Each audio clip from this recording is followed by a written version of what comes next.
Tako da hvala ti, ker si vzel čas. Seveda, z veseljem. Hvala, da si me povabil. Ja, veš kaj, mogoče lahko začneva čisto tako, da dobijo ljudje malo konteksta o tebi. Če na kratko poveš, s čim se trenutno ukvarjaš ali pa malo svojega backgrounda. Ja, jaz sem v bistvu finančnik, tako da nisem računalničar, nima toliko teh backgrounda. To sem ti že takoj rekel, če bo o Ether govorila, Ether je lahko zelo kompleksen tehnično, recimo, da nekaj vem, ampak ja, sem finančnik. Večina teh Ethereum aplikacij, glede na to, da danes o Ether govorila, je finančnih, tako da imam nekaj backgrounda o tem, zakaj, ker imamo eno svoje podjetje in trenutno delamo za enega izmed teh protokolov,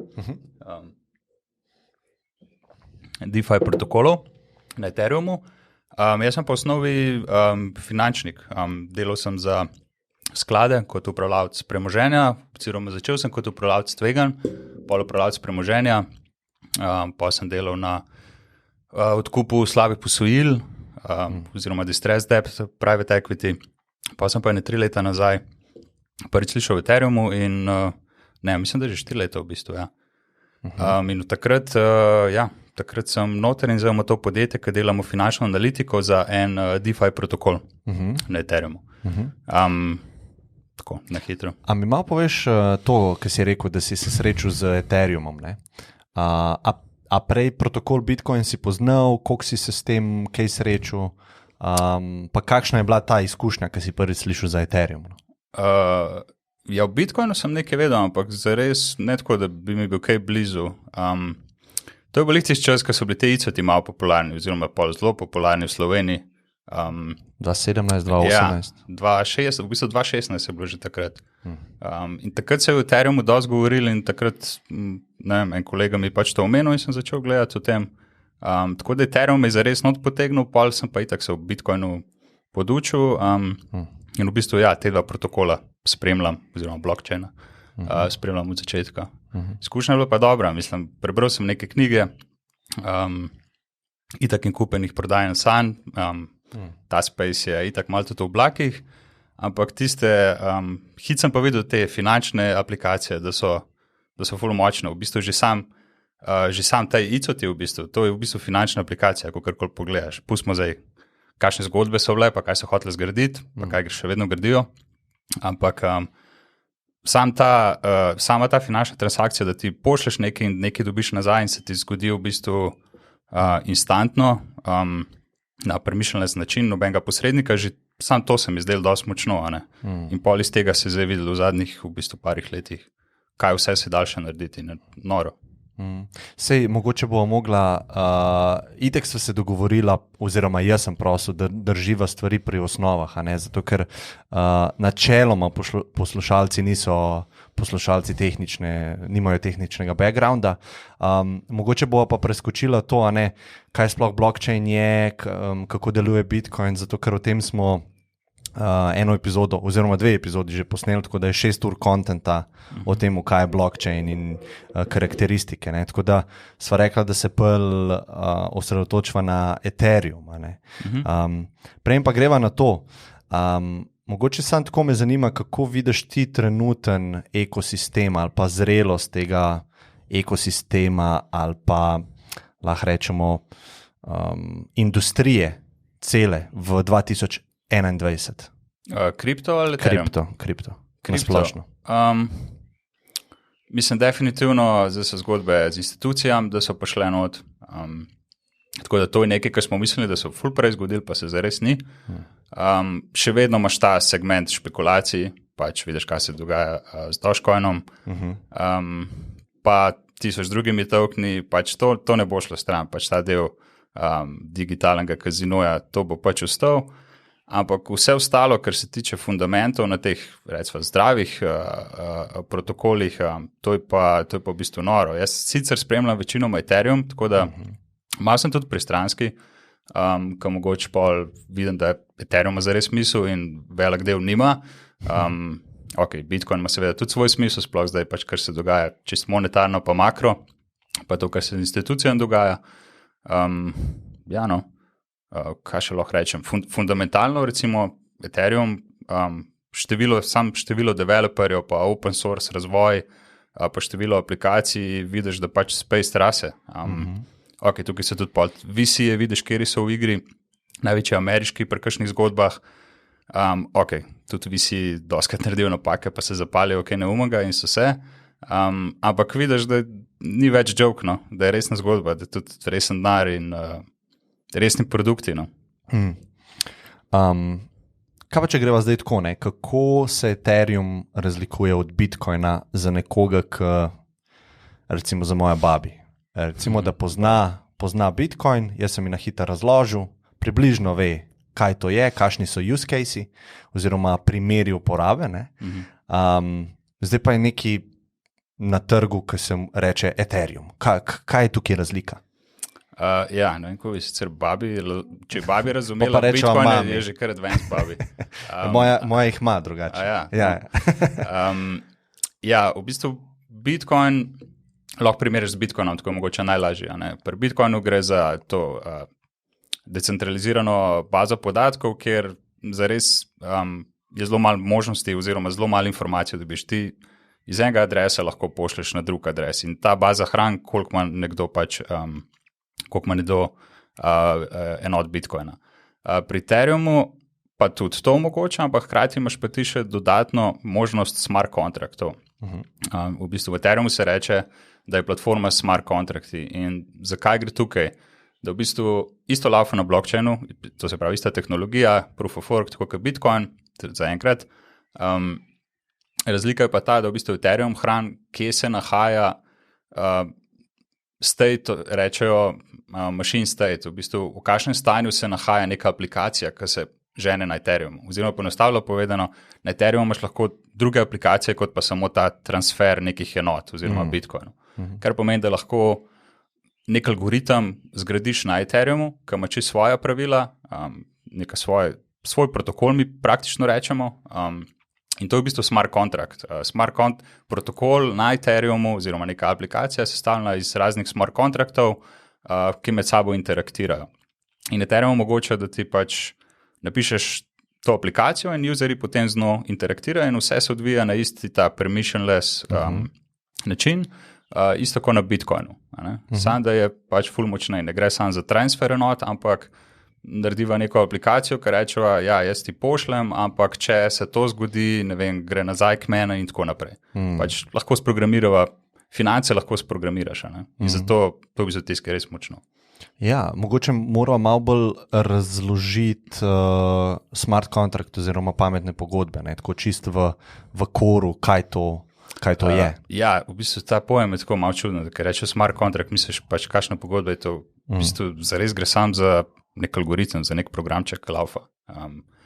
Recimo smart contract na Ethereum so zelo znani drugi tokeni, sam ta drug token, ki je tudi smart contract, recimo Tether ima zdaj, mislim, da večino supplya ima na Ethereumu, in ima pač USDT token, ERC20, to je nek standard na Ethereumu za te tokene in to je svoj kontrakt, zares, sam ta. In to ima svoje pravila, kako se prenaša, koliko ima decimalk in tako naprej, kako se vede. Tako da smart contract je zares pač en program, pač par vrstic, odvisno. Jaz dostikrat rečem ali pa probam razložiti na ta način, pa me zanima, kako se ti zdi, ne vem, kje sem to slišal, ampak recimo veliko interakcij, ki jih imamo mi z mašinami ali pa z ljudmi, je bazirano na pogodbah. Se pravi, pogodbe so neka vnaprej določena pravila. In zdaj, če si mi predstavljamo nek avtomat z Coca-Colo, pa Zalo, pa ne vem kaj, nek avtomat, kjer je pravilo tako, da tudi izpisano je pravilo gor, jaz dam noter bankovc za 10 evrov, gor mi izpiše, koliko vrednosti imam jaz not v tem avtomatu in potem si lahko pijačo izberem. In s tem, ko jaz pritisnem na ta gumb in stvar preveri, da imam dovolj sredstev, mi vrže ven Coca-Colo. Zdaj, to je neka pogodba, ki je narejena za ta avtomat. Jaz vem, kaj se bo zgodilo, če nekaj naredim. Zdaj pa, če si predstavljamo pametno pogodbo ali pa na Ethereumu, kako deluje, je pa v bistvu noben ni lastnik tega avtomata. Recimo, jaz bi prišel iz ozadja avtomata, pa bi prek istega načina, podobnega načina nafilil ga s Coca-Colo. Ti bi pa iz druge strani prišel, pa bi Coca-Colo ven vzel. Ampak jaz nisem lastnik tega. Ne? Jaz v bistvu samo uporabljam na drugi strani neka pravila. Ne? Ja, to je ta dodaten, mislim, eno izmed prednosti teh smart kontraktov je ravno to, ja, da ko so enkrat deployane na blockchain, tam zavedno ostanejo in vedno delujejo po tem pravilu. In ja, ni lastnika, oziroma lahko rečeš, da lastnik so tisti, ki si omrežje lastijo zares, ampak ker je decentralizirano, je v bistvu robustno in ostane in tako je in vede se po specifikacijah, ki si jih ti kot tisti, ki si ustvaril ta kontrakt, po teh specifikacijah se pač vede. Kaj je tvoj vidik glede tega težav z scalingom Ethereuma? Zdaj, čišče opredeliva, trenutno mislim, da Ethereum podpira 3000 transakcij na sekundo, če se ne motim. Mogoče sem preveč rekel. Ja, mislim, da je zares bolj, ne bom nižja številka. Mislim, da je par 10 transakcij na sekundo realno. A res? Scalingom ne bi bilo 100,000, če sem jaz prav preveril. Ja, to sem tudi jaz. Ampak Visa recimo, Visa je en sistem plačilni, oni imajo, mislim, da 15,000 do 20,000 transakcij na sekundo. In težava, s katero se je Ethereum že skoraj od začetka sooča, je težava z skalabilnostjo. In zdaj so neki v bistvu plani, da bi se to povečalo. Kako ti to celo situacijo gledaš? Rekel si, da tehnično toliko se ne spoznaš, ampak vseeno, tako me zanima. Ja, mislim, vseeno toliko interaktiram s tem, da mi je jasno, ampak če gre v drobove, pol bi bil malo problem. Ja, definitivno je s tem problema. Zdaj, včasih ni bil toliko problem, včasih si delal transakcijo na tem omrežju, je bilo zelo pocen, si primerjal pač, mislim, kot na banki, valjda.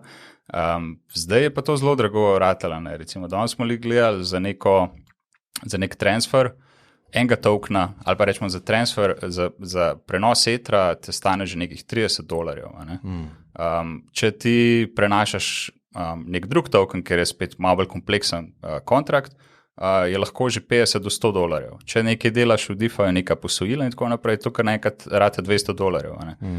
In pol pade vsa ta ideja, da je to platforma za vse ljudi, ker pol ugotoviš, da če bom naredil neko transakcijo, bom par procentov kapitala izgubil in zdaj, da jaz to nazaj prenesem, bo trajalo z nekimi varčevanji donosi in tako naprej.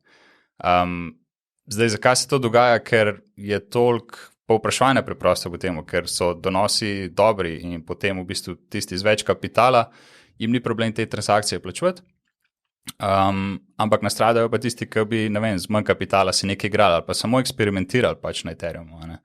In to zdaj je problem s to skalabilnostjo, ker je toliko demanda po tem networku, da je cene pač preprosto dvigalo. Zdaj, zakaj se pa to dogaja? Ker če ti hočeš ohraniti decentraliziranost, lahko v en blok, ki te informacije posredujejo, vsi, ki neko eksekucijo naredijo, lahko shraniš le določeno število nekih transakcij, informacij in tako naprej. In prideš do limita. In ko je limit dosežen, je potem druga stvar, da se v bistvu tekmuje, tisti, ki delajo transakcije, tekmujejo, kdo bo plačal več fija, zato da bo prišel v blok čim prej, zato da bo čim prej transakcijo sprovedel. In rešitev je pač, da te bloke povečaš, tako je moje razumevanje. In če povečaš te bloke, pol pa zgubiš v bistvu na decentralizaciji. Pol pa te, ki poganjajo, ki majnajo, kar naenkrat in vsi validatorji zares, kar naenkrat bi mogli imeti večje kapacitete. In to je podobno, ki je bila Bitcoin debata, ki je bil Bitcoin Cash, da bi radi večje bloke, ampak je bila vedno težna, da ne, ker Bitcoin mora biti, mislim, tako se je takrat pač, tako je Camp Bitcoin razlagal, da Bitcoin mora biti predvsem secure, ne pa kot cash. In če secure pomeni, da so manjši bloki, in če so manjši bloki pomeni, da je pač bolj počasen. Pri Ethereumu pa to postane problem, ker ideja Ethereuma ni, da je store of value, to se pravi, da ti Bitcoin kupaš in ga držiš, ampak da nekaj počneš s tem Ethereum, ker to je platforma za neke interakcije mišljena. Že gas se reče. Ethereum je zares... Rečejo za Bitcoin, da je digital gold, za Ethereum rečejo digital oil ali pa digital gas. V bistvu z Ethereum plačaš isto neko transakcijo. In zdaj to skalabilnost je tako, da so pač plani. Plani so taki, da pride proof of stake. Plan mislim, da je čez pol leta. Prva faza je bila deployena. ne vem, ko hočejo o proof of stake govoriti, ampak s proof of stakeom se lahko zadeve pohitrijo, zato ker pa tukaj neka ideja shardov, to se pravi, da imaš več verig, ki hkrati v bistvu tečejo in eno beacon chain se reče, ki v bistvu nekako kontrolira in komunicira z vsemi temi verigami in potem lahko v bistvu večji throughput narediš s podatki. Sprav, ne da vse, tako kot v Bitcoinu, če se spomnijo tisti, ki so poslušali, ko smo govorili o proof of worku, ne? Se pravi, vse imajo, ne? Informacije, tukaj se pa pač razdeli s tem shardom. Ja, tukaj se razdeli, ampak je ključen pol, kako je zdaj to prenos vse v to skupno točko, ki je ta beacon chain. To je tehnično zelo zapleteno, ta proof of stake se v bistvu že, ne vem, v njemu se govori že od, ne vem kdaj, že odkar jaz poslušam, odkar sem jaz v Ethereumu. Zdaj so naredili končno to prvo fazo tega deploymenta. To bi pa dvigalo, no? To bi pa dvigalo scalability, ne vem, koliko pol so bili že te, kakšne številke so, ampak ja, mislim, se je govoril več 10,000, 100,000 transakcij. Tako da to prihaja. Do takrat je pa to malo tako šibka točka Ethereuma. Definitivno, jaz ka hočem komu reči, da ne poskuša kakšno transakcijo narediti, ki je fajn, ki je zanimiv, mu ne morem reči tega, ker pač preveč kapitala bo porabil. Ja, jaz sem pred časom, mislim, da je bilo 2 meseca nazaj na Instagramu postnul, da tisti, ki še nima Bitcoina, da naj pove, pa mu ga pošljem. Ne? In to sem delal prek Lightning Networka. Ne? Okay. In hotel sem glih to, rekel sem jim zanuditi ta wallet, pošljite mi Lightning kodo oziroma wallet adres, ne? In sem jim pošiljal po 1 evro, 2 evra. Ne? In to sem lahko delal, ker a veš, če bi oni videli, da je transakcija $80, ne, bi delal ful slabo reklamo za neki, kar je še v povojih, v bistvu ima neke poporodne težave. Ne. Tako da smo zelo zgodaj in stvari moraš pač tudi paziti, kako jih promoviraš. Ne, ker vem, da je bilo ne vem, če si videl, pred leti, mislim, da 4 leti, ki je bil prejšen bull market, so Pop TV je šel v Mons hotel, in Mons je bil tam, to je tam na obvoznici Klale pri Ljubljani. Oni so omogočali sprejemanje bitcoinov, a ne, za račun. In v bistvu oni so izvedli to transakcijo, se pravi za kavo, pa za gosti sok, ne, pa je novinarka vprašala, koliko smo dali pa za transakcijo. Ja, 6 evrov. Ja, sej to. In pol, a veš, enka ne pozna tehnologije ali pa ne pozna sploh ničesar, se mu zdi to tako neumno, ne, da smo glih kar 6 evrov zapravili, pa še 6 evrov smo dodatno plačali, da smo sploh lahko plačali. Ne. Ja.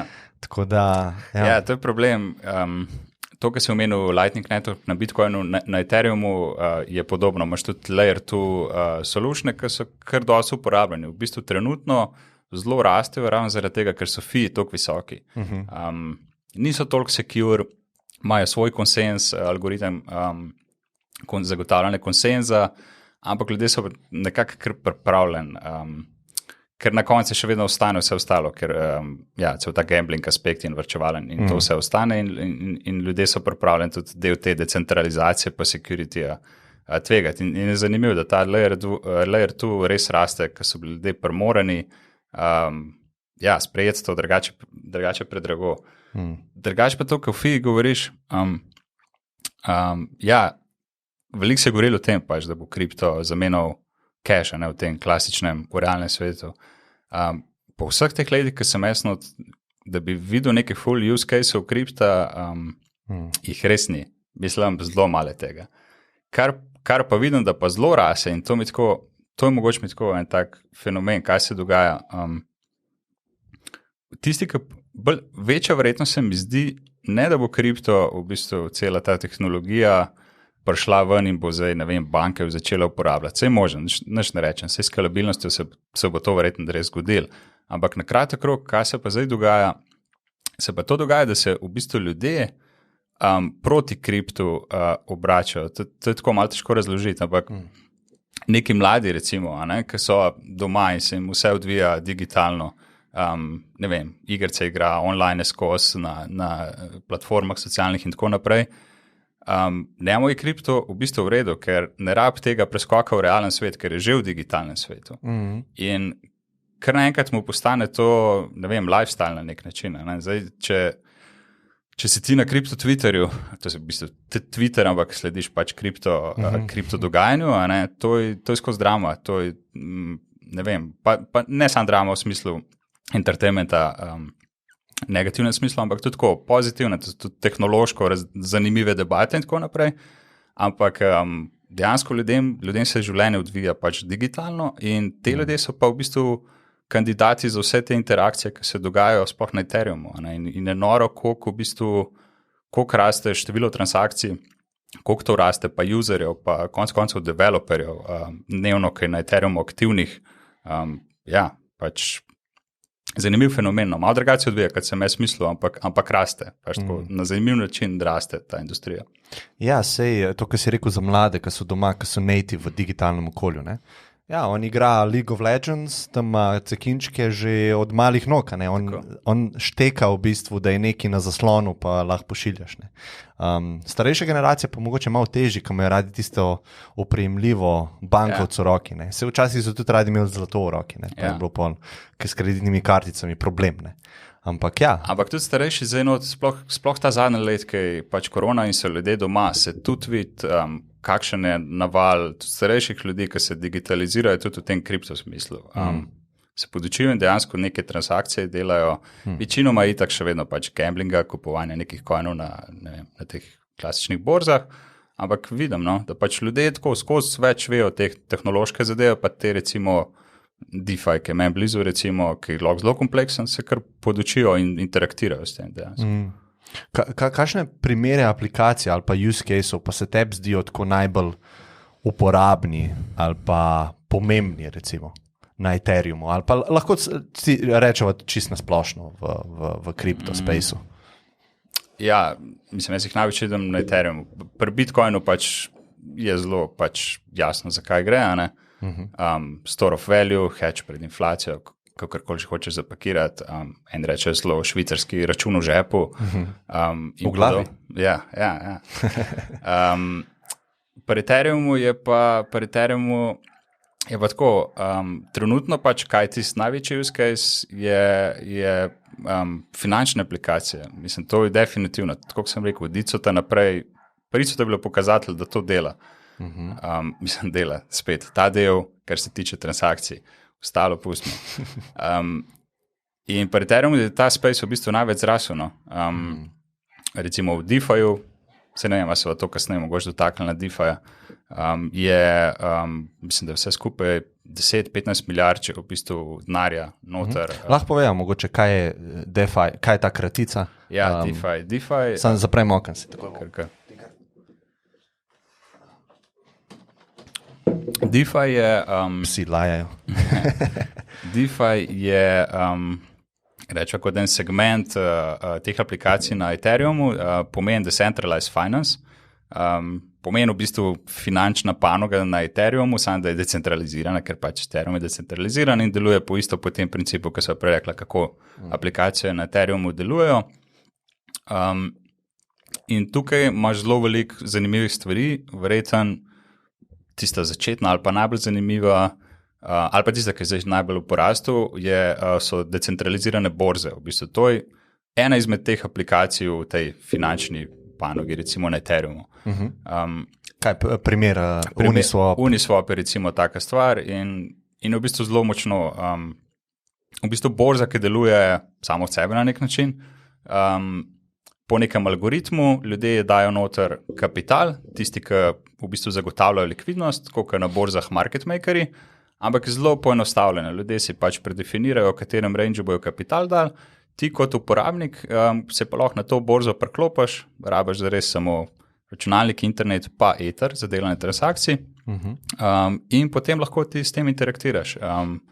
In to je zelo močno ratelj in razen tega, da so transakcije zdaj res drage v zadnjih mesecih, lahko narediš transakcijo na premišljen način, s katerkoli token lahko kupaš, ne čakaš nobenega gatekeeperja za res, vsak mu je dovoljen anonimno, oziroma pseudo-anonimno rečemo.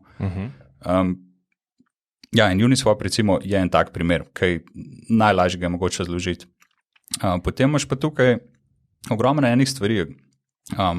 V bistvu, cel finančni sistem se zdaj nekako odvija tukaj imaš derivative, tukaj imaš opcije, v bistvu, tukaj imaš sintetične kovance, recimo imaš stablecoin je tak lep primer use case v DeFi-ju, ki je v bistvu z njim na njem ne moreš zaslužiti, pač ni špekulativen, to je stablecoin, to je sintetičen dolar zares. Stable je prevod stabilen.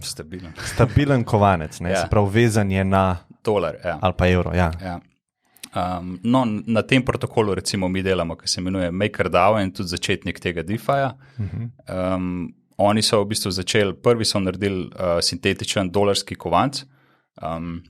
Ne bom še zdaj v detalje, kako to deluje, ampak zares to je kovanc, za katerim ni dolar, ni pravih dolarjev, ker obstaja več stabilnih kovancev. Taki, ki so ta pravi dolari zadaj, potem so algoritmični, ker je vprašanje, če bojo delali, potem so pa tako, kot je ta DAI od MakerDAO, za ta protokol, ki mi delamo, gre pa zares za sintetičen dolarski kovanc, ki je zavarovan z kriptovalutami, pretežno z Etherom.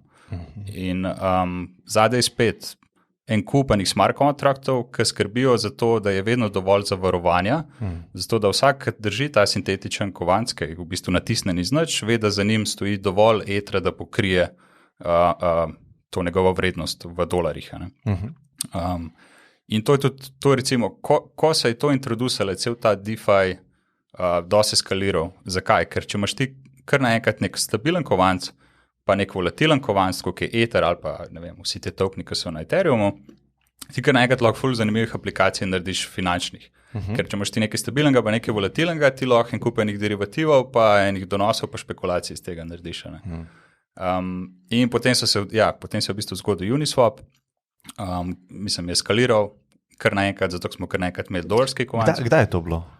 To je bilo že 2 let nazaj. Pa. Mislim, hype zares z DeFi-om, z vsem tem aplikacijam se je začel lansko leto, takle čas. Takle čas, da je bil res hype, ampak kdaj pa SushiSwap?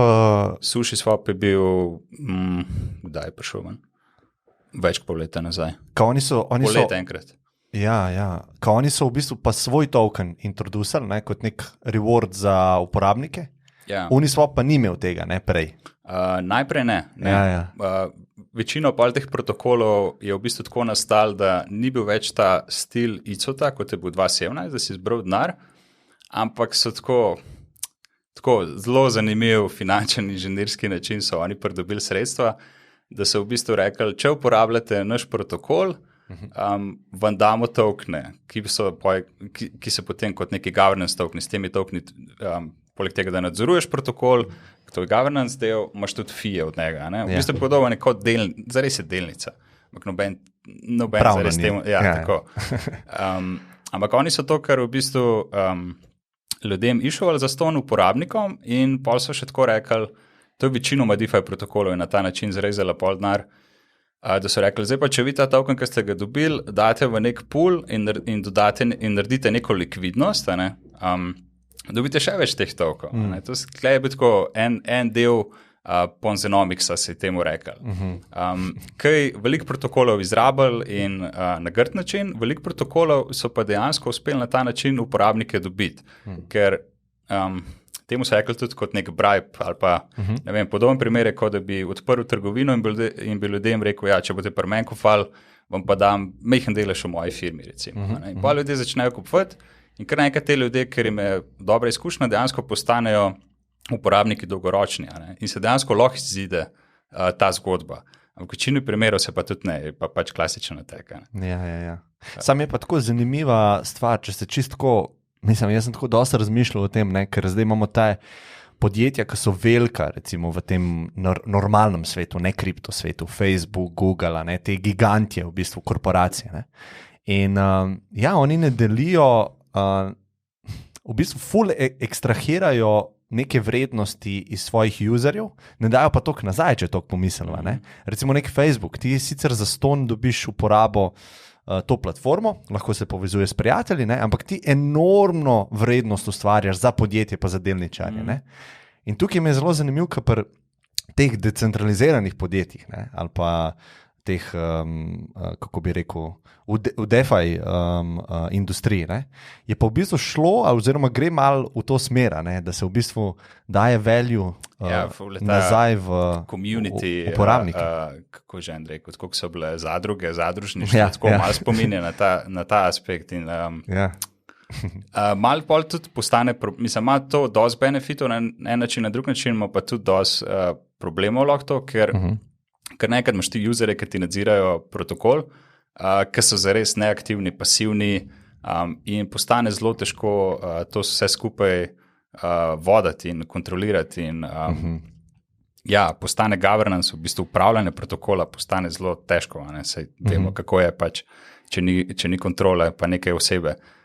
In to je tudi pri teh naših protokolih, tukaj, ki mi delamo, je v bistvu zelo težko, ker gre zares za nek open source development, ki ima zelo veliko pozitivnih učinkov. Vsak je lahko del tega communityja, rečemo. Nobeni gatekeeperjev, prideš, publishaš en del svoje kode, nek modul recimo za nek protokol in če se izkaže, da je dober, se bo implementiral. In ni važno, kdo si. Recimo, en moj sodelavec je še zdaj ne vem, kako mu je zares ime, pa je verjetno en boljši kadrov v ekipi. Ima psevdonim. Ima psevdonim, pač tako se je odločil in jaz nimam težav s tem, pač če upravlja svoje delo, je to, ampak to ti nakaže v bistvu, kako je on prišel do tega, pač preprosto na internetu se je pojavil, pameten ne zna delati in to je to, in to ima v bistvu največjo moč teh protokolov, mislim, ta del je mogoče meni najbolj zanimiv, tako kot gledam dolgoročno, da res iz celega sveta ljudje lahko participirajo in gradijo naprej, ne vem, jaz nisem računalničar, ampak vem, zakaj primerjavati Linux, recimo, zakaj je uspešen. In isto se ti tle dogaja. In imaš neka aplikacija, zadnjič sem gledal, dva Indijca, stara, ne vem, 19 let, naredila neko zelo uporabljeno aplikacijo, ljudje so jo začeli uporabljati, nista niti šla v ta stil, da bi kaj releasala, kakšne tokene, verjetno še bosta, se mi zdi. Ampak sta takoj dobila z nekih ameriških VC-jev, sta dobila sredstva, ker je demand za to. In mi je bilo tako res lepo, zanimivo. V financah danes kaj takega se jaz ne predstavljam. Pač ti najprej moraš nek fintech startup narediti, da boš prišel na trg, kje je.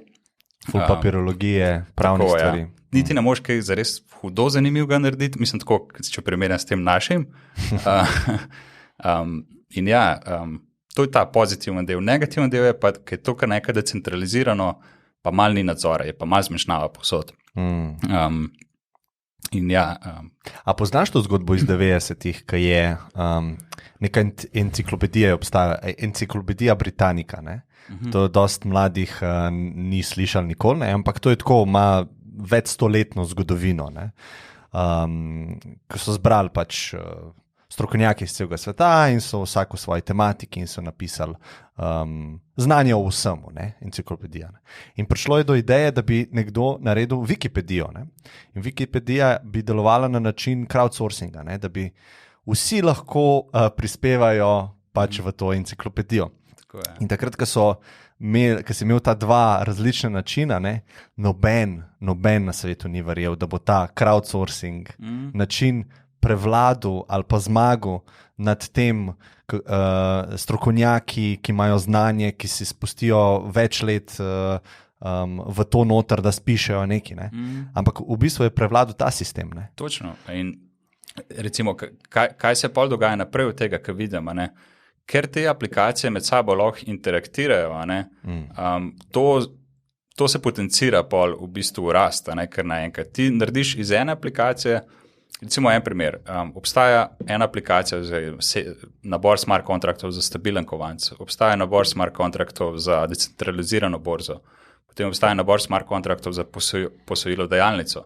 Zdaj pa vsi te kontrakti lahko med sabo komunicirajo oziroma interakcijo lahko narediš z assetom preko vseh teh. In kar naenkrat dodaš pa še neko četrto stvar lahko gor.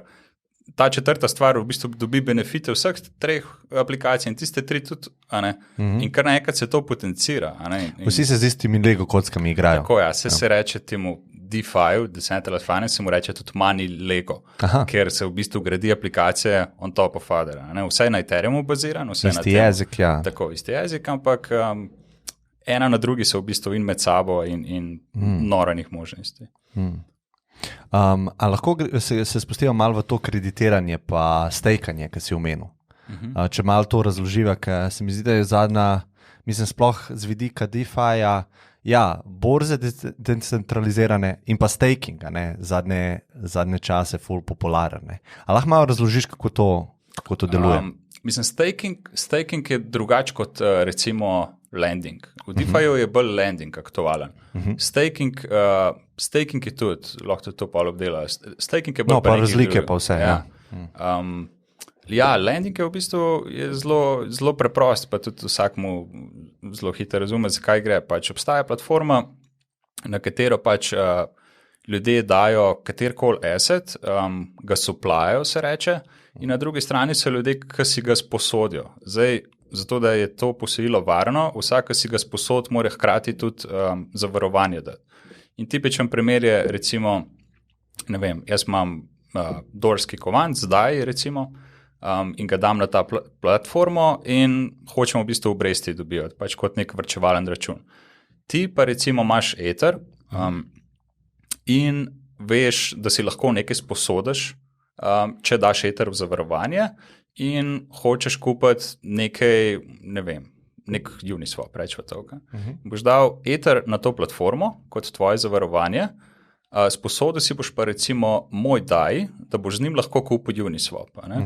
Hkrati boš pa mogel obresti plačati, včasih celo nek origination fee, čisto odvisno od platforme. In od tistega Ethera, ki sem ga jaz zastavil, se bo v bistvu obresti Ponovadi tako, da se ti na dolg akruja obresti se ti gor pripisujejo in potem ima ta platforma in kup enih zakonitosti. Recimo to v bistvu mi primarno delamo.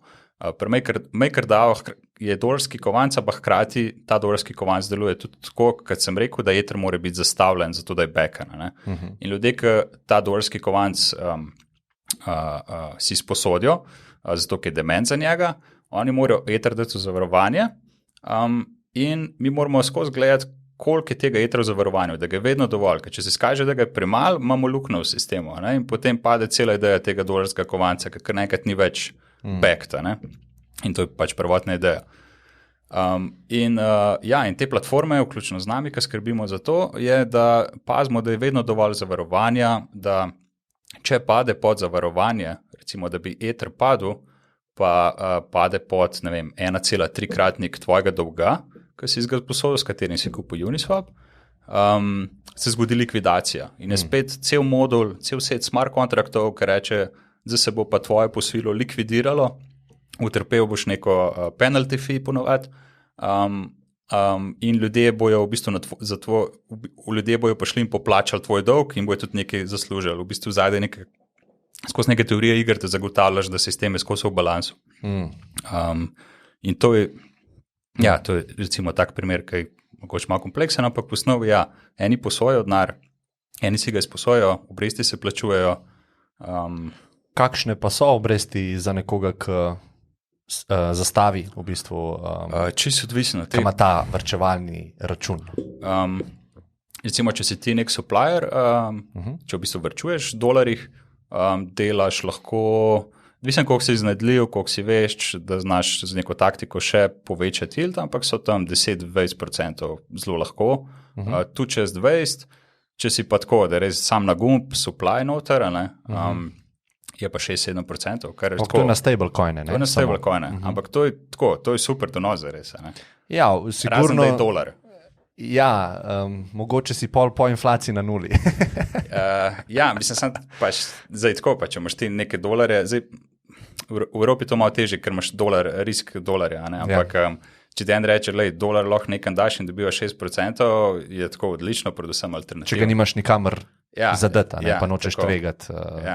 Je pa tako, pač ne bom zdaj prodajal, da to je zdaj tako no-brainer, jaz še vedno mislim risk reward, da je to super. Te platforme imajo vse riske, mogoče tega dela se sploh še nisva dotakali.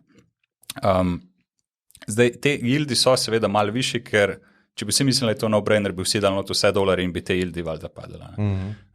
Zdaj, kakšen je pa ta risk, je pa tako, imaš platforme, ki delujejo že 2-3 leta in veš, da ta koda je dokaj robustna oziroma dosti battle tested, mi rečemo. In načeloma ne bi smel iti kaj narobe. In je tveganje nekako toliko majhno, da tisti, ne vem, 6-7% yield rečeš, ja, no-brainer, pač daš noter. Ampak imaš pa tudi več drugih rizikov. Tukaj je market risk, lahko da cel vsa sistem, ne vem, ko likvidnost upade v kriptu, se to vse zlikvidira in nastanejo neke izgube in lahko doš tudi izgubo denar. Ja, hacki se tudi dogajajo, ampak tako sem rekel, odvisen od platforme. Tako značilno je, kakšne te nove, te platforme se kar pojavljajo, res, ker ni problem. Ti lahko skopiraš eno, pa ponudiš nekaj novega. In to se je dogajalo v zadnjem letu konstantno. In pa se ti dogaja, da ne naredijo dobre kode in zdaj en aspekt tega smart contracta, tako dosti negativen, je, da če boš ti samo eno vrstico koda ali nek parameter narobe dal, gre lahko vse narobe. Pač tako vse lahko. En bo spraznil celo likvidnost, recimo. In se je dogajalo, da ena taka značilnost je, da ob sobotah zvečer, ko developerji ponovadi spijo, v 2 ponoči, predko ene delo analizo, v 2 ponoči največ teh hackov in ljudje izgubljajo sredstva. Tako, to se tudi dogaja, ni za vse tako. Brez tveganja. Ja. Kaj pa to, kar si omenil, MakerDAO, ne?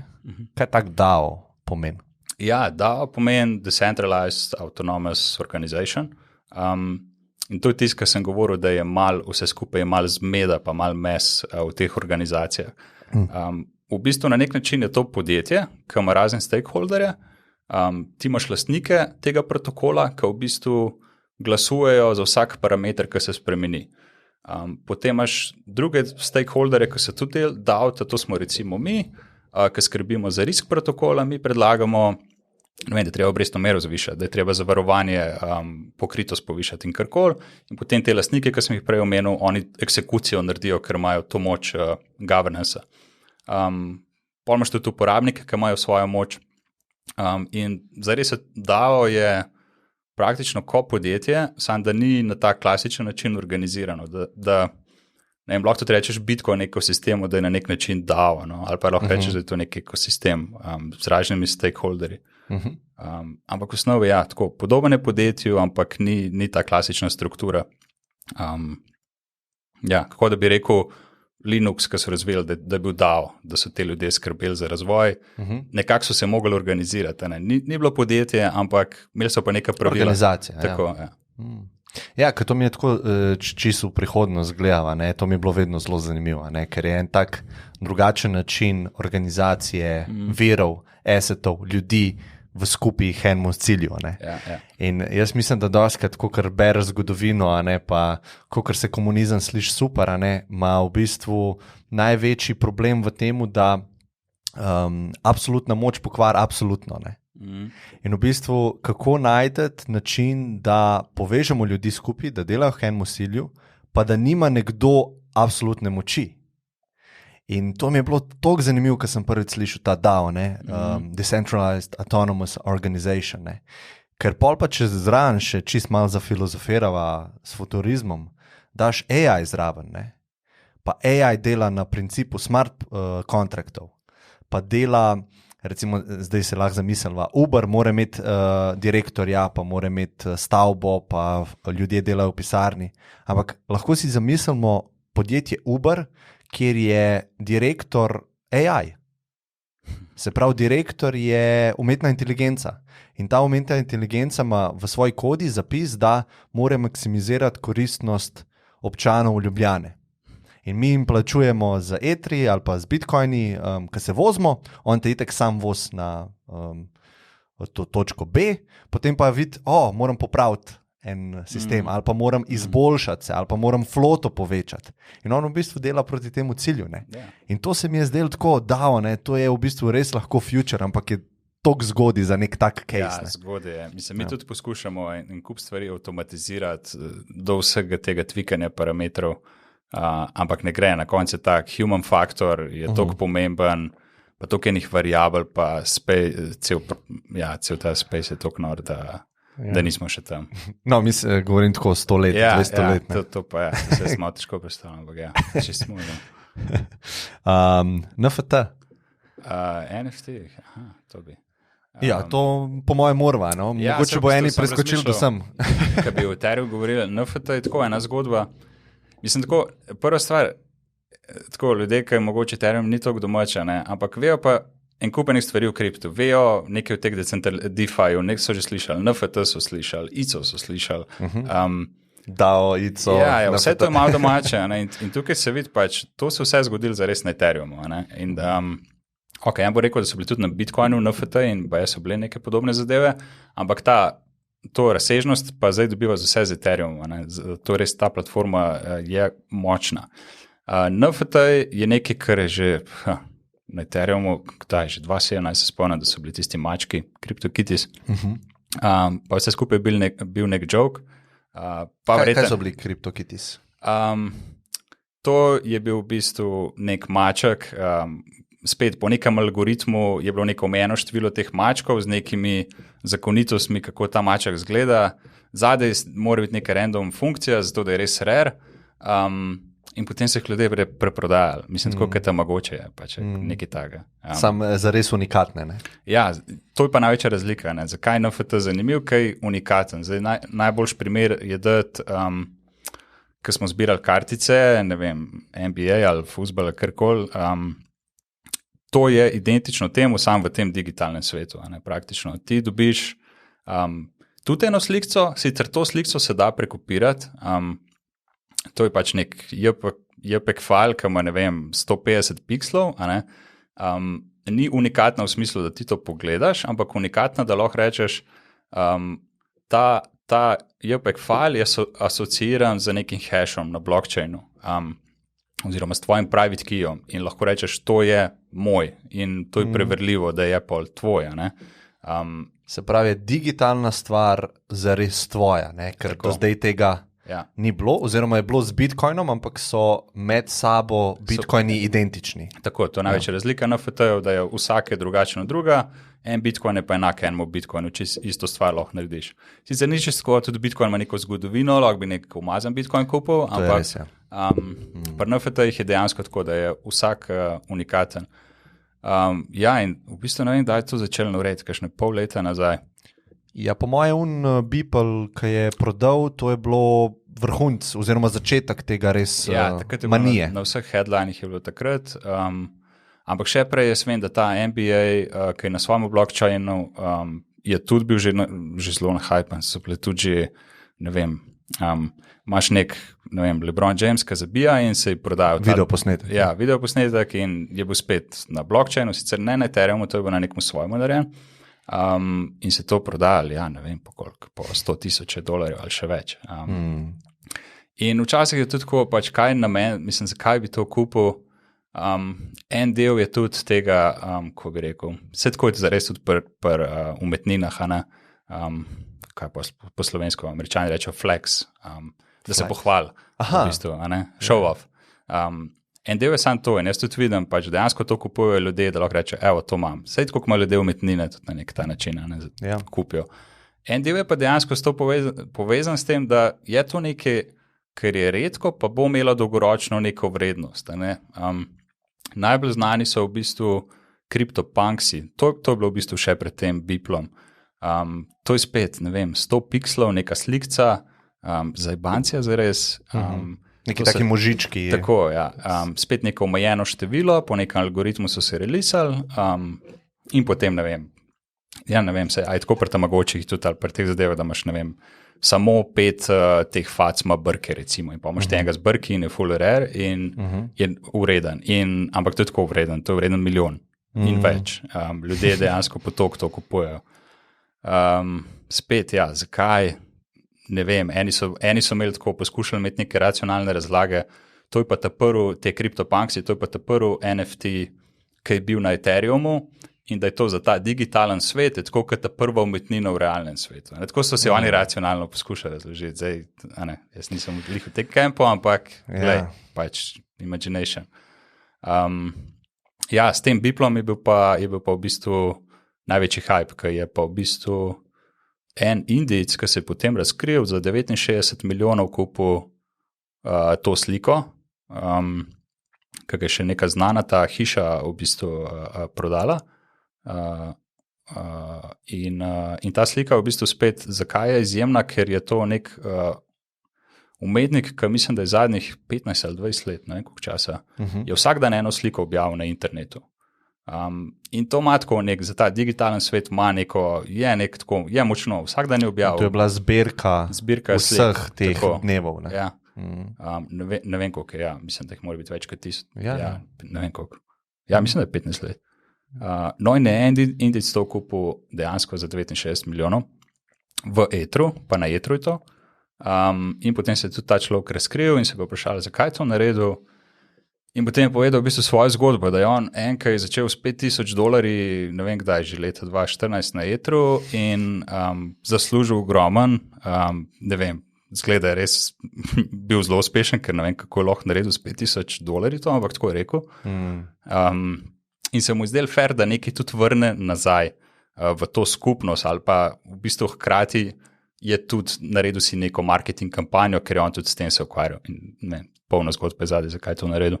Ampak je bilo noro, tako nadpričakovanje, noben mi ni bilo jasen, kaj se dogaja. Ja, ti si pa rekel, da si malo bolj tako niti ne skeptičen, ampak ne vidiš toliko pointa v tem. Ne, vidim point za neke take zadeve, ki je tako dolgoročno, da nekaj res redko pa ima neko zgodbo zadaj. V digitalnem svetu pomeni, da ima zgodbo zadaj, da je nek mim, vse se vrti okoli nekih mimov. Kakšne stvari bojo, po moje, dejansko težko mi to reči, ampak tako je neka Mona Lisa, lahko da v digitalnem svetu nekaj podobnega, ampak z nekim drugačnim atributi. Lahko se ti nekaj zgodi, možno je. Ampak načeloma to, kar se pa zdaj dogaja, se pa ne zdi smiselno, ker smiselno bi bilo, če bi ti kupil recimo NFT od nekega glasbenika, da ti to nos tudi pravice do nekega recimo cashflowa. To se pravi, ti bi kupil njegov NFT od nekega albuma in to pomeni, da vsakič, ko bi ta album se nekje prodal ali karkoli, imaš ti, poleg tega, da si tisti prvi holder ali tisti, ki si lastiš, to imaš tudi vse cashflow od tega. Taka aplikacija se mi zdi bolj zanimiva in to bo prišlo, po mojem, o tem se dosti govori. To, kar se pa zdaj govori, pa ja, večina, ki se jaz pogovarjam s temi ljudmi, zakaj to ljudje kupujejo, rečejo, ja, pač malo je joke, malo je to show off, malo je pa sam tradanje, Sej pač nekaj, ki misliš, da bo nahajpan, pa tudi, če si kupil za nekaj velik denarja, lahko šlo še gora, tako da pač gambling je tudi velik del tega. Ja, res je. Ja, jaz imam tudi podobna mnenja kot ti, dejansko je toliko zgodbi in smo v neki fazi manije, Ja. Ampak vsem, če je nekdo pripravljen bil plačati 69 milijonov za to sliko, pa čez 15 let bo ta slika še bolj, se bo vedel, da je bila za to prodana, pa prva, ki je ustvarila tak hype, tako da lahko zna se zgodi, da bo dobra naložba za tega Indica. Tako da to je ful to vprašanje, kaj je zares vredno za nas. Ker vedno, ko mi folk reče, to je brez veze, te NFT, ga vprašam, a bi ga sprejel, če bi ti ga dal zastonj. Pa vsak reče ja. Ok, a bi ga sprejel, če bi mogel plačati 100 evrov? Reče ja. Ja, no, se pravi, greva nekam do neke vrednosti, se pravi, ni vrednost nič. Zato, vse ima nek element špekulacije, vse, verjetno se dol gre lahko za 100%, zadeva gre pa lahko za več x. In ko si v takem špekulativnem bablu, ki je itak zdaj nor, se je World Wide, se je čist makro, so ljudje pripravljeni pač tvegati, in ja, pač koliko je nekaj vredno, to, kaj je drug pripravljen plačati. In ja, če so vsi na špekulacijah temelji, pa je to lahko noro. Kjere projekti so pa ti poleg Ethereuma všeč, če so ti?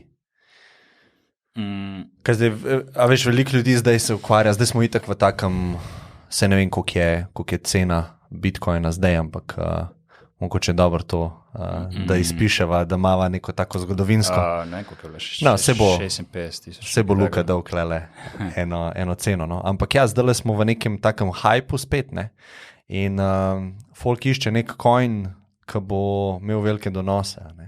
In v bistvu gledajo, nekako tako jaz opažam, da je na trgu. Bitcoin sem itak zamudil, ali pa Bitcoin je ful predrag. Ja. Pol druga stvar, Ethereum sem tudi zamudil, veš, ki je bil prejšnji, zdaj pa iščem neki drugega. Ne. Kar dela pol retail, tudi taka zanimiva napaka, išče kovance, ki imajo najnižjo vrednost, nominalno, to je neverjetno, koliko ljudi se še vedno na tem peče.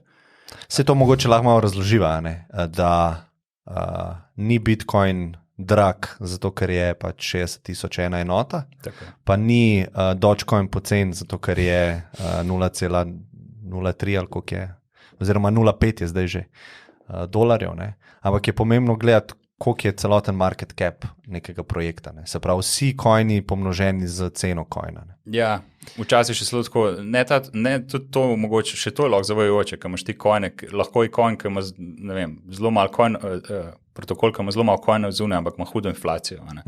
To moraš pogledati, temu se reče fully diluted market cap, za upošteva vso inflacijo, tudi ko pride lahko čez en leto, dve recimo, ne eni coini imajo noro. Mogoče lahko tukaj, ker ne bo se več tega Dogecoina dotikala, pa verjetno veliko ljudi ne razume, ne? Mogoče lahko glede te mogoče lahko malo Dogecoin razloživa, če poznaš mogoče. Poznam ga sam toliko, da vem, da je pač bil narejen kot joke, founder sam je to rekel, founder mislim, da je nek možakar, ki dela v Adobeju za marketing in se ne lasti nobenih Dogecoinov, ker se mu zdi, da je vse skupaj brez... On je prodal takrat že vse, ne? On bi, verjetno mi je žal. In vse skupaj je bilo tako, mislim, Dogecoin noben se ni z njim ukvarjal, dokler ni Musk začel o tem tweeta. Zakaj Musk o tem tweeta, ne vem, pač Musk je poseben človek. Verjetno mu je joke, ne? Ja, joke, mislim, definitivno. Je to razlog, zadeva, ker res sicer mislim, da lahko z Dogecoinom celo kupuješ neke zadeva, je Mark Cuban, mislim, da je potem omogočil. Ampak ne, jaz temu res ne sledim, pač ne znam, kaj je veliko Dogecoina povedati, razen to, da ga noben kaj resno ne jemlje, pač casino coin. Ja, mogoče zakaj ga noben resno ne jemlje, mislim, da se vsako minuto ustvari 10,000 novih coinov. Ja. Pa v neskončno gre ta inflacija. Ne? Ja. Tako da za razliko od Bitcoina, kot smo govorili, če kdo posluša tisto, ne? Pač je nek scarcity, pri 21 milijonih, vemo v bistvu, koliko novih kovancov je vsakih 10 minut, to se vsaka 4 leta prepolavlja, medtem ka pri Dogecoinu je pa vsako minuto pač 10,000 novih, pa to se ne bo nikoli končalo. Tako je zdaj koda spisana, če se ne motim. Ja, vem, mislim, bral sem zadnjič, da so oni v bistvu najprej imeli ko so launchali prehudo inflacijo, pa so se odločili, da jo pa so imeli premejhno inflacijo, ker če imaš premejhno, imaš problem, da pa potem ni dosti novih kovancev, da so minerji nagrajeni, potem so spet spremenili in vse skupaj izgledalo pač kot joke, da tudi oni, ki so bili zraven, niso vedeli, kaj delajo. Zadnja leta pa res nisem sledil, razen to zdaj, kaj je euforija neka.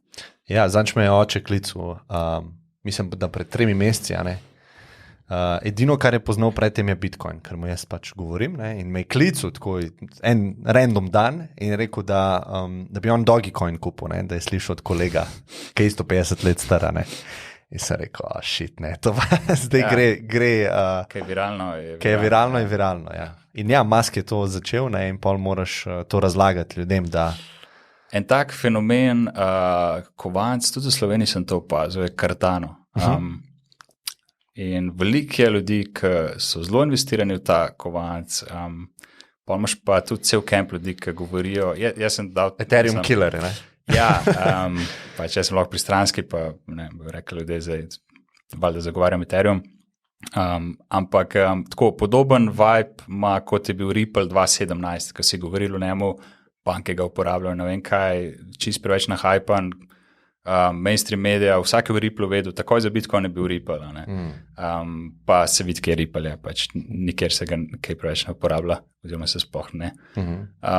Sam še vedno je tretji coin ali četrti. Ja, believeri so, sej tudi zelo zanimivo je ta fenomen ljudje, ki držijo kovance, kar nekako poročijo s to investicijo. Tudi te kriptovalute so tako malo kot ene religije, to za Bitcoin Sem zanj slišal zanimivo, Bitcoin ima mesijo, tako kot je Satoshi, Bitcoin ima praznik, imaš te pice, da je pa te zadeve. On ima neke navade, jejo srovo meso ali neki ta pravi Bitcoineri. Ja, hodl, izraze svoje, tako. mime svoje. Ja. In je res ta community, kar malo religija. Kult. Ja, kult, evo to. In isto je za te coine, nek Cardano, ki je blockchain, ki sploh še ni operativen za res, ker ne bi bil Ethereum killer. Noro koliko ljudi recimo verjame v ta projekt, da bo nekaj iz njega, ampak ne vem, Ico je bil na koliko let že nazaj, pa še kar ni nič. Nekih aktivnih aplikacij, developerjev ni, ampak ljudje verjamejo v to, preprosto so se prepričali, pa verjetno mogoče kaj bo z tega, ampak ne morem verjeti, koliko ljudje v nekaj se zaljubijo, zapičijo. Ja, marketing je ful pomemben. To sem jaz 2017 pa 2018, ki si malo spremljal to icomanijo, si v bistvu videl, koliko bazira dejansko na marketingu. Ko so bili eni coini, ki so res znali delati marketing, Dash je bil eden, ki se takrat spomnim, ki ga zdaj več ni nikjer blizu, top 10. So ful začeli marketing delati, in dobiš believerje in oni pač pol kupijo zgodbo in... ker ljudje ne bojo šli fundamente gledati, kaj se pa res dogaja. Tega že danes lahko zelo simpel pogled. Pogledaš, koliko fijev se na nekom networku pobere, pa koliko je userjev, pa koliko je aktivnih adresov, sicer se to tudi da malo pofejkati, ampak potem boš hitro videl, koliko je živ network, ker še vedno na koncu vrednost daje tem protokolom network sam, oziroma participanti na networku, nič druga. To, kar se gambla, to nima veze, to ljudje po borzi pač se sam menjajo v bazi v borzi, kdo je lastnik. To ni ljudje, ki plačajo fee za to, da uporabljajo network. Tisti pove, a nekaj ureden. Recimo Ethereum ima 50 milijonov fijev pobere na dan, Bitcoin samo 5. Sicer zdaj ne bom rekel, da je zato Bitcoin veliko manj ureden, ker poanta Bitcoina je, da ga držiš, ker je store of value, ampak vsi te ostali kovanci, ki ne bi kao z njim nekaj počel, nobenih fijev, kar pomeni nobenih interakcij, ker niso decentralizirane, marsikeri tudi pol fee ni visok in lahko bi porekel tej metriki, ampak decentralizacija še vedno neka metrika, ki je ključna. Tako da mislim, veliko protokolov je zares mrtvih, temeljijo na marketingu, na pushu in to je to. A je kakšen projekt, ki bi ga lahko ti omenil, poleg Ethereuma ali ne? Mislim, na Ethereumu je kup projektov, Ne, sem mislil izven Ethereuma ekosistema. Če si kaj videl, ker ti je tako bilo zanimivo ali nič? Jaz sem mogoče res malo preveč, sam to delamo in delamo. Zdaj moram prav razmisliti. Če greš po CoinMarketCapu, je zelo zanimivo, da večinoma tokenov je na Ethereumu. ERC20. Pol imaš pa te klasične... Privacy coin je recimo ena taka stvar, ki si nehal o tem govoriti, pa mogoče veliko ljudi, kar jaz poslušam, mislijo, da bo v kripto je tako, ker pride nek nov hype, nekaj novega pride, in eni mislijo, privacy coini so jo mogoče pojavili prej, to ljudje veliko govorijo, ampak spet ljudje zelo malo uporabljajo, fundamentalno ne moram reči, da je kaj hudo se dogaja. To je Monero pa Zcash. Monero pa Zcash, recimo, sta taka najbolj znana. Pa Dash je bil tudi svoj čas. No, koliko je zdaj. Jaz to ne. Kaj pa bi enemu svetoval, kako bi ti to vprašanje zastavil, kaj ta ekosistem zanima, se zdaj veliko ljudi zanima, ker je malo hypa, pa malo ljudje pač delajo keša, pol spet nas čaka obdobje, ko bo vse mrtvo, pa bomo mi v miru delali. Ampak kaj bi enemu svetoval, ki se malo spogleduje s tem ekosistemom, kje naj začne? Recimo, da mu je to zdaj zanimivo, rad bi se pa malo bolj spustil. Pa lahko rečeva tako, nekdo, ki je developer, nekdo, ki je marketingaš, pa nekdo, ki je študent, ki nima pojma o ničemer. Za nekega developerja bi jaz rekel vsem, da začnejo malo gledati ta Solidity, recimo, za Ethereum, ker je noro. Recimo, jaz vidim v teh protokolih, ki smo mi, kakšni so paymenti za neko resno delo. To so nore tarife, ker je toliko malo ljudi v tem spaceu in zelo so pomembni. Če narobe napiše kodo, sploh v DeFi-ju, je vedno denar v igri, ker vedno vse te protokole nekaj denar pretakajo. In so nore pogodbe, res, cene so take. Tako da Jaz osebno mislim, da pač ta diff je našel stran na Ethereumu in če si developer, jaz mislim, da najbolj risk reward je, da začneš malo solidity gledati ta programski jezik in da se naučiš in začneš kontributati na razni protokole. To je gotovo pametno. Če si uporabnik, te zanima pač prostor, bi predlagal, ne vem, pojdi si malo te aplikacije sprovati, ampak zdaj glede na to, kakšni so fiji, ne morem tega nobenemu zares svetovati. Je pa nekaj res, ti imaš en kup forkov teh, Ethereum je bil toliko uspešen, da so ga eni točki začeli vsi kopirati. Dejansko je tudi cel to arhitekturo, recimo Binance je naredil Smart Chain, ki je čisto kopiral Ethereum sistem. Tako da, če bi se igral z malo denarja, greš v bistvu lahko na Binance in na čist isti način, ker vsa koda, vse te aplikacije so več ali manj skopirane iz Ethereuma, lahko delaš transakcije za minimalne stroške, govorimo, ne vem, po $1 transakcije. To bi jaz svetoval, dokler se fiji recimo na Ethereumu ne umirijo. In potem bi pač, čisto preprosto poskušal narediti ne transakcijo, pač transakcije tako obvious, nek trade, da narediš prek teh borz, ki so tudi na tem Binance Chainu, recimo, če je fee problem, ali pa si sposodiš nekaj. Zdaj govorim spet strani DeFi-ja, kaj je zanimiv meni osebno. Nekaj na ta način. Pa kaj si prebereš pač. A imaš kaj tako on top of your mind zdaj? Kaj bi si bilo dobro prebrati? To je pa že toliko časa nazaj, da ne vem, kaj je zdaj aktualno. Gotovo je, vem, da je ful več sourceov, kot jih je bilo takrat, da si kaj prebereš. To se pravi, če pogooglaš, pač boš nekaj najdel zdaj, da bi pa vedel, kjera knjiga je zdaj aktualna, kaj na to temo. Vem, da je ta Antonopoulos pisal, ki je Bitcoin napisal, je tudi za Ethereum napisal, sam ne vem, koliko je kaj preveč tehnično. Mislim, da je kar tehnična, ja. Ampak on ima knjigo, vse to smo že, Internet of Money, je pa v bistvu knjiga, ki je za lajke napisana, ker ni nič tehnično, je pa zelo tako filozofsko glede decentralizacije, pa cel blockchain space, tako zelo uporabno je bilo vsaj menno. Pa njegovi toki, ne? Ja. Se pravi, Andreas Antonopoulos, vse to smo že prejšnjič ful polinkala, ne, tako da. Mogoče sem tako za na konc, a te kaj drugega še okupira zdaj, kaj imaš še kaj v mislih, poleg kripta pa blockchaina, ali si čist v tem? Čist, ja. Okay. Mislim, razen mojega privatnega življenja, familije, nič kaj druge. Cool. Moram reči. Ja, super, no? Mislim, imamo dosti dela, dosti je v bistvu, malo tudi naporno to dela, to je nekaj, ki se odvija 24/7, to ni tako, kot borza, ki se za vikend zapre, skozi moramo biti online, po drugi strani smo lahko remote, kar pomeni, da imaš to prednost, ampak skozi malo živčen, skozi nekaj, skozi živo, skozi nekaj novega in pojem može biti na to fokusiran. Pač ne gre, mislim, v tej fazi ne, je to. Ja, super. Še enkrat ful ti hvala, ker si cajt za ta pogovor. Hvala tebi. Prosim. Čau.